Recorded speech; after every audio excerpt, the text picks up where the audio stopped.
मोहतरम सामईन, अस्सलामु अलैकुम वरहमतुल्लाहि वबरकातुहू। इस बार हम आपके लिए पेश कर रहे हैं क़िससुल अंबिया। इंसान की फितरत में कहानी या क़िसस से दिलचस्पी रोज़े अव्वल ही से पाई जाती है। क़िसस का लफ्ज आमतौर पर कहानी या दास्तान के लिए इस्तेमाल होता है, लेकिन कुरान मजीद में अंबिया के जो किस्से बयान किए गए हैं उनकी गरज व गायत कुछ और ही है। अल्लाह ताला ने इंसानियत का आगाज फरमाते ही अंबिया का सिलसिला शुरू फरमाया। अंबिया और रसूल पै दर पै आते रहे। कहा जाता है कि रसूलों की तादाद 300 से जायद है और अंबिया की तादाद 1,24,000 से जायद है। गोया अल्लाह ताला ने बनी नौए इंसान को सीधा रास्ता दिखाने के लिए इतनी बड़ी तादाद में अंबिया और रसूल मबऊस फरमाए। कुरान करीम के बयान करदा किसस हकीकत पर मबनी है, इसलिए दूसरे तमाम किसस और वाकयात से इम्तियाजी हैसियत रखते हैं।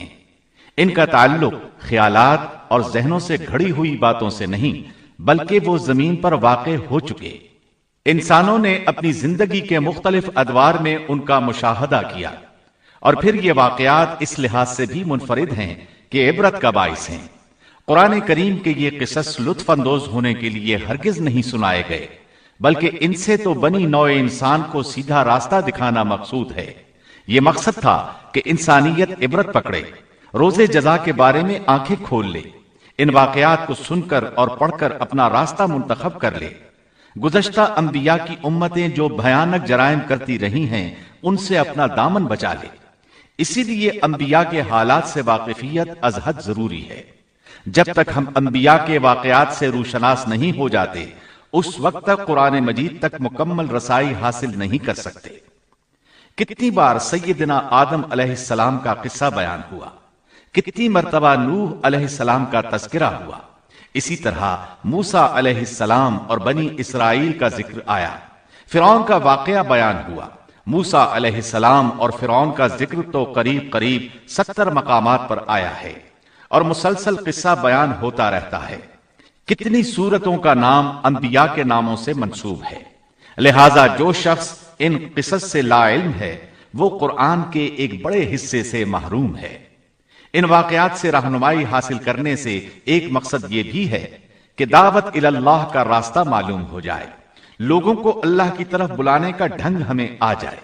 अल्लाह करे हम भी उन लोगों में शामिल हो जाएं जो अल्लाह की तरफ दावत देते हैं। हम भी नेकी का हुक्म करने और बुराई से रोकने वाले बन जाएं। अम्र बिल मारूफ और नही अनिल मुनकर के सही रास्ते पर चलना उस वक्त तक मुमकिन नहीं जब तक कि हमारे सामने कोई ऐसा नमूना मौजूद न हो जिसके मुताबिक हम अपने आप को चला सकें। और साफ जाहिर है सबसे अजीम और बेमिसाल नमूना नबी अकरम सल्लल्लाहु अलैहि वसल्लम की मुबारक शख्सियत है।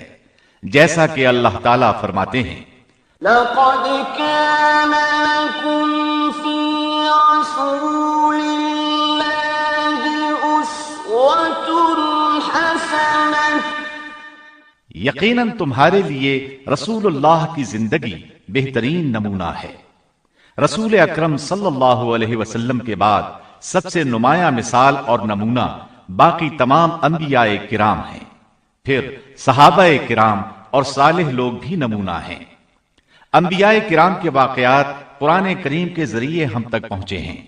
इसी तरह नबी करीम सल्लल्लाहु अलैहि वसल्लम की सीरत मुबारका और आपकी अहादीस मुबारका से भी हमें उनके हालात और वाकयात मालूम हुए हैं। नीज तारीख की कुतुब में भी उनके तस्करे मौजूद हैं।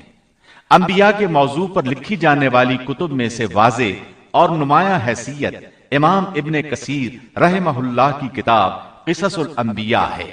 इसके अलावा इमाम तबरी की तारीख तबरी और इब्ने कसीर की अल बदाया वन निहाया में अंबिया की सरगुज़श्त मौजूद है। हमने इन किस्स को आप तक पहुंचाने में इन्हीं कुतुब को पेश नजर रखा है, इसलिए कि काबिल एतिमाद तसानीफ यही हैं। खास तौर पर हमने इसराइली रिवायात को जगह नहीं दी, न ही ज़ईफ रिवायात का सहारा लिया है। बस सही अहादीस को बुनियाद बनाया है اور ان عظیم مفسرین کرام کی تفاسیر پر اعتماد کیا ہے جو اللہ کی نازل کردہ آیات کے مطابق تفسیر کرتے ہیں۔ خاص طور پر ہم نے تفسیر ابن کثیر اور تاریخ ابن جریر کو ترجیح دی ہے۔